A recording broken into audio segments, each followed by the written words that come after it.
For Fox Sports, I'm Annabel Stephan here at AT&T Stadium alongside quarterback guru George Whitfield.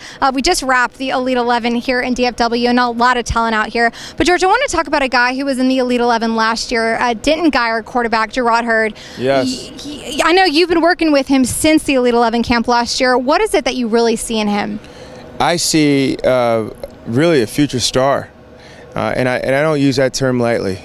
Meaning, to me, stardom comes when you have a hardworking, talented individual who's going to go out and expose opportunities, and that's Jerrod. I've known him. We're cousins actually. I don't know if people know we're cousins. So obviously, I've been around him for quite a while, but I see a very capable kid, one that could easily be written off as a dual threat or an option guy because he's so athletic. But he also finds a lot of comfort in the structure of the pocket. Capable of all things, in terms of throwing. He's thoughtful in terms of his mindset. Starting to understand touch and some of the disciplines that come with the position. And his footwork is moving rapidly. He is an intelligent, just a very hard-working kid in terms of wanting to acclimate up to what the next level is. And you can definitely tell he's a serious guy about the game of football. He spent his spring break out there training with you. In the months since the Elite 11 to where he is right now, where have you seen the most growth? I would say, in his footwork and his passing, just really honing in on, we use the term distribution, being in the distribution business. Our job as quarterbacks is to distribute the ball. And the first that comes from recognition from the reads and then throughout the play, but then also distribute the ball. And, Jerrod and I laugh, and I tell him, if you have Grandma in the huddle, your fullback and Calvin Johnson, you should be able to go down the field with ease. Here's a ball for Grandma, here's a ball for my fullback, here's a ball for Calvin Johnson.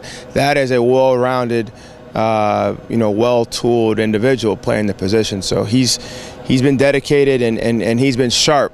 And then, he's very self-aware. To be that young, I think a lot of quarterbacks lose track of what they don't know. I don't want to really ask the question because I think it's a dumb question, or I don't want to ask the question because I'm sure I'll figure it out.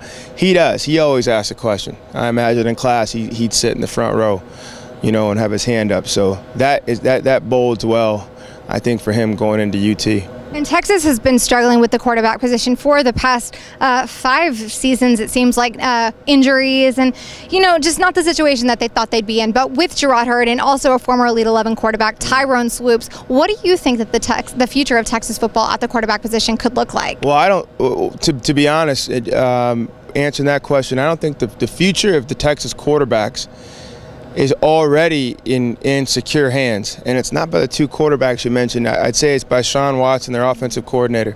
Coach Watson's one of the best in the game, in my opinion, college or pro, in developing, teaching quarterbacks, to acclimate up to the next level. So, you've seen what he's done with Teddy Bridgewater, and he's had quarterbacks, before Teddy, but you give him a talented kid like Teddy. There's a reason why Teddy Bridgewater is one of the top quarterbacks in this draft.